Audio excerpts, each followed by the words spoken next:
Hello and welcome back to another Dare to Game video. Today we're playing Skull and Bones, the new pirate game from Ubisoft. It's an open world arcade adventure game. I'm not exactly sure how to describe it, but it just came out, and if you're not familiar with it, it's multiplayer, online. I don't know what else to say. It's piratey. I have some videos on the channel that'll probably tell you a little bit more, but today we're going to be going into my top 10 beginners tips for this one, and this one was actually, I had to narrow my tips down because there's quite a few things that I figured out while playing the game that I was like, you know what, this would have been nice to know from the beginning. And it's possible that maybe they do tell you in the tutorial, but that's a lot of reading all at the beginning of the game, and I don't like doing that. I like getting into the gameplay. And so that's what we're going to do today. We're going to be talking about those top 10 tips. So let's move right into tip 1, which is your inventory. So if you're playing on mouse and keyboard, you press I to get into your inventory. I don't know how you do it on console, but it's probably fairly intuitive. But with that being said, you have 50 slots on your ship. Now, you can fill up a certain amount of weight. That also depends on the ship you have. So if you're using a high-level ship, you're going to have more cargo space. But that's, like I said, there's also 50 slots. So you have to manage your inventory in two ways: total weight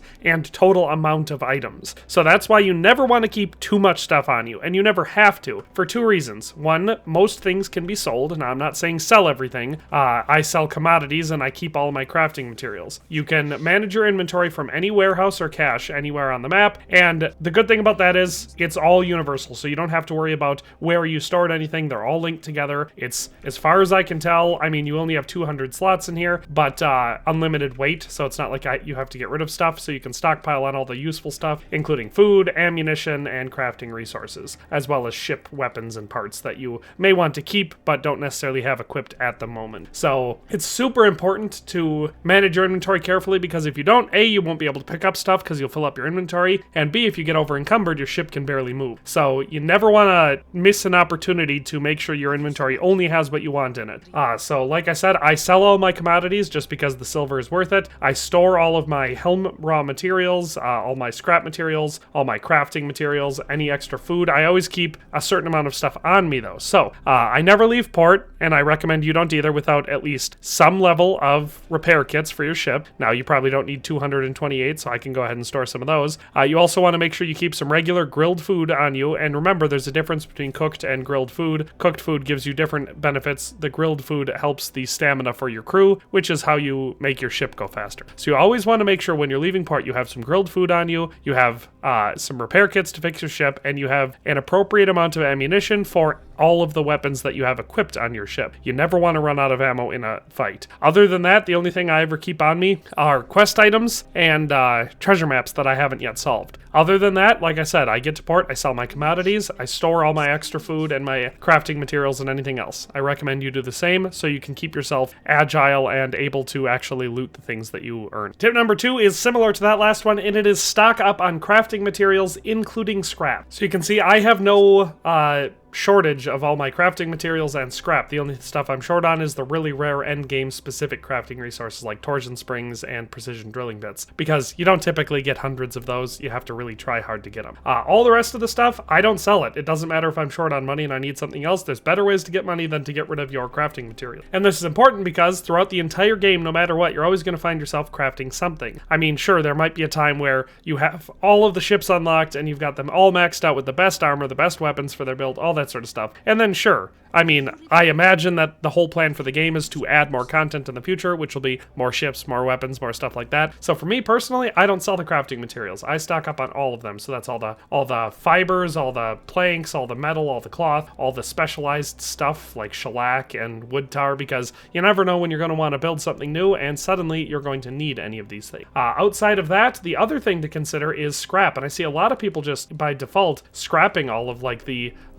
torn sails, rusty nails, scavenged wood, broken planks, and metal salvage. Definitely don't do that. Store that stuff for two major reasons. One of which being, that's how you make your health craft, your repair kits. You have to go to, like, if you want to craft those, you need these materials. The other thing being, especially for the metal salvage, that's how you craft ammunition. You don't want to sell this stuff. You don't want to pass up on it. Whenever you see it, pick it up, bring it back, put it in your storage. I know it takes up weight and it's not worth as much as a commodity, so I'm not saying never drop it. Obviously, if there's a valuable commodity that you need and you know, have poorly poorly managed your inventory space, so you have to drop the scrap. That makes sense. But stock up on it for sure, because it's super useful, and then, you know, you're not stuck buying repair kits. You can just craft them for way cheaper. Same goes for crafting ammunition. It's much cheaper than buying it. Don't ever get rid of the salvage materials. They're very, very useful, so stock up on them. Tip number 3 is explore every outpost you see. So you can see, basically anytime you see a little double arrow symbol there, that signifies an outpost. And you want to explore these for just a million reasons. For one thing, they're fast travel locations. This is how you get around the map. You can fast travel to any one that you've located from any other fast travel location. So for a small fee, you'll be able to get around the map, and they're certainly worth it, especially for any of those long trips. If you've ever gone from St. Anne to, what's the other one called? The funny name, Telok Panjara, you know that's quite the drive. So you don't want to do that. You want to explore every single outpost you find, and you'll spot them as you're exploring the map. You know, you'll see a little mystery mark, and you'll get a little closer, and it'll say outpost. All you got to do is disembark, set your feet on the shore, and you will have discovered the outpost. You'll be able to fast travel there from now on, and so that's the main reason you want to do this. You never want to pass them up. The other one being, there are unique merchants on every single one that will have items that you can't get anywhere else, namely blueprints being the most important thing. So you will be able to get things that you can't get anywhere else, so you definitely want to explore for that reason. Another one being, they also provide just a ton of stores out on the map, so if you have been looting a bunch and you want to come and sell some commodities, you can come by and sell them here. So that's 2 reasons there. The third one, why you always want to stop at the outposts whenever you see them, is because all of the outposts have little storage caches that you can use. So if you want to either grab some more ammunition from your storage or drop off some supplies that you've been scavenging or whatever, just to make sure that your inventory isn't getting too encumbered, this is how you can do that. So you can just go through and store your stuff. So yeah, tip 3, explore every outpost you see because they make a huge gameplay difference. Tip number 4 is don't forget to upgrade your tools. I know a lot of people can overlook this because maybe you won't be resource gathering for a while or whatever, but eventually you're going to want to resource gather again. And so you have to upgrade your tools as you level up. So you go to the carpenter, just in case you didn't know this, craft new items, and this is how you can upgrade your tools all the way up to level 5. And so this will require, obviously, you know, having the advanced materials to do so, but you'll also unlock them as you level up. Don't forget to do this. It's important for all of them because it will make your resource gathering more efficient and faster, so you can get more resources quicker. That's a reason to do the pickaxe, saw, and sickle. The spyglass, obviously, you want those upgraded so you can spot things farther away. That's just utility-wise. The hunting spear may not be super important because I don't find myself fishing a lot, but, you know, if you're trying to build up a bunch of meat or leather for any particular reason, you're going to want to do that, so I have mine upgraded all the way anyway. The most important one is the crowbar, because all of the other ones, the sickle, axe, saw, as far as I know, they all work on the materials no matter the level of the material. It will just be less effective. It'll take you longer to do it. Whereas with the crowbar, there are shipwrecks that you'll find that you cannot get into until you have a better crowbar. So that's why you definitely want to upgrade that, but I personally just recommend it's not super expensive. They don't require ridiculous resources to do it. I definitely recommend getting your resources upgraded as quickly as possible or your resource gathering tools as quickly as possible, because it makes gathering resources a lot easier. And tip number 5, speaking of shipwrecks, always loot them. So you'll see them all over the map, scattered along the coast. Sometimes there'll be a whole bunch of them all next to each other. No matter what, always loot these. Loot the materials in the water around them, and make sure you open them up and loot them. So you get so much valuable stuff from looting them. I don't know why so many people pass them by. For one thing, you oftentimes will get repair kits, you'll get ammunition, but most importantly, obviously it's also important that you get silver, but you'll also get these scrap materials that I said to stock up on. This is the best way to do it. So there's never a good reason to not loot the shipwrecks unless you're already so encumbered that you can't carry anymore. Because A, like I said, it's the best way to stock up on those scrap materials, but B, you also get money.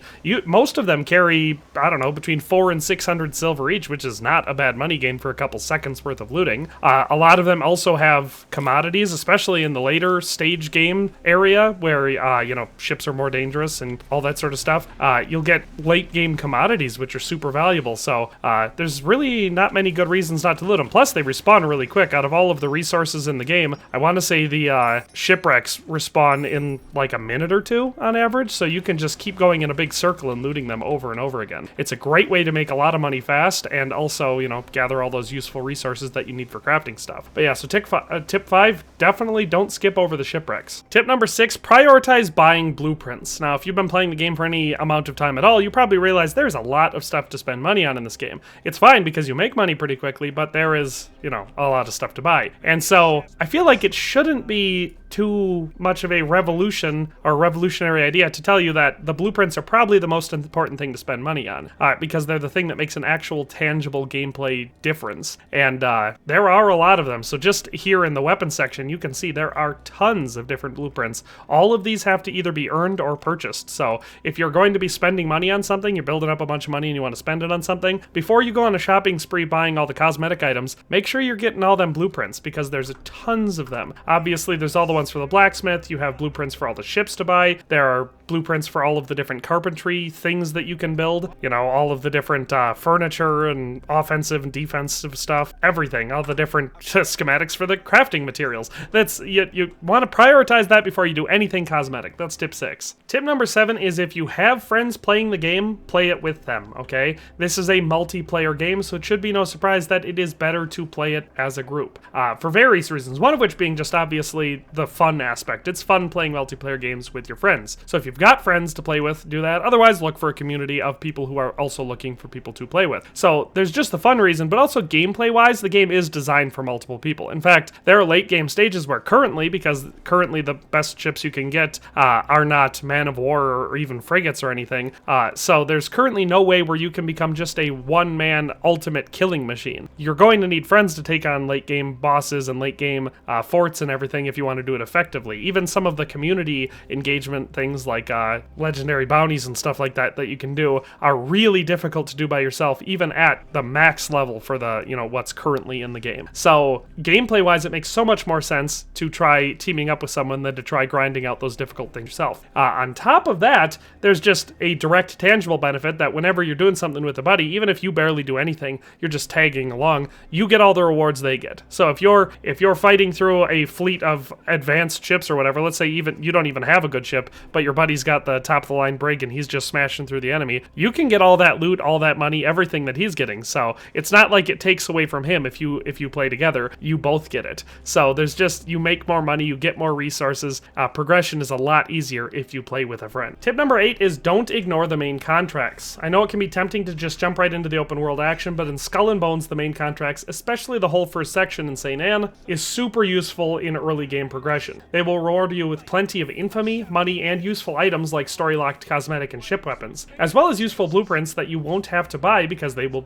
just be rewarded to you. So I definitely recommend playing through the main story contracts fully before you get too wild and free with the rest of the open world. You're going to want to be spending as much time in John Skurlock's office as possible early game is basically what I'm saying. So yeah, don't skip those main contracts. I made the mistake of ignoring them for a while. It was stupid, and I wish I wouldn't have, but once I figured it out, I powered through them, and it made a lot of gameplay differences. Another one to consider is treasure maps. Now, I made another mistake with these ones too. Early game, they were stockpiled in my inventory. I'll admit, I even dropped a bunch of them because I couldn't pick up more, and it was annoying, and they were filling up inventory slots. I didn't know what to do with them because when you read them, it doesn't really paint the picture as plainly as a lot of games would, and so I just wasn't doing anything. Don't do that. Don't ignore them. They're super easy to solve. They're really fast, and every time you do one, you get a chest with a couple thousand silver in it, some useful commodities, useful resources, and sometimes even unique cosmetic items for your ship. There's a whole ship set entirely rewarded from treasure maps. So don't skip these. Don't ignore them. Definitely take advantage of the treasure maps you find and solve them right away. And lastly, tip 10 is don't try to grind out bosses that are too difficult for you. I know that can be tempting to go further out into the game because the rewards are better, but mathematically speaking, it doesn't work out that way. You will make less money a lot slower if you are attacking bosses that are too powerful for you. Stick within your area. If you have a level 6 ship, try to look for level 6 or lower ships and opportunities like raiding outposts and stuff like that, because you're going to actually be able to do it quick enough that it makes sense. You're building up infamy and making money and gaining resources much quicker that way than you do if you're trying to attack bosses that you frankly are not a high enough level for. So definitely don't try to grind out the end game bosses, and even at the end when you're all the way maxed out, a level 14 military base, unless you're level 14, you have absolutely no chance of defeating that, and even then you still want to have a full team helping you. So don't try to grind out bosses that are too difficult for you. It's too difficult, it's frustrating, you're going to waste resources, you're just going to die, and you're not going to be making that money. If you attack ships that are within your attack range, and like I said, that's with merchant ships, 2 or 3 levels higher than you is still easy enough. With military ships, I don't go any higher than the level that my ship is, unless it's a super important or really unique situation, because it takes a lot longer to defeat them, they've got a much better chance of defeating you, and they don't carry anything all that valuable. So don't grind out bosses that are too difficult. Stay within your target zone. And that's it. That's all 10 of my top tips. I hope this was a useful video to you, but in any case, thanks for watching and have a nice day. We'll see you next time. Thanks for watching another Dare to Game video. If you liked this video, please leave a like and a comment. If you haven't already, be sure to subscribe to the channel.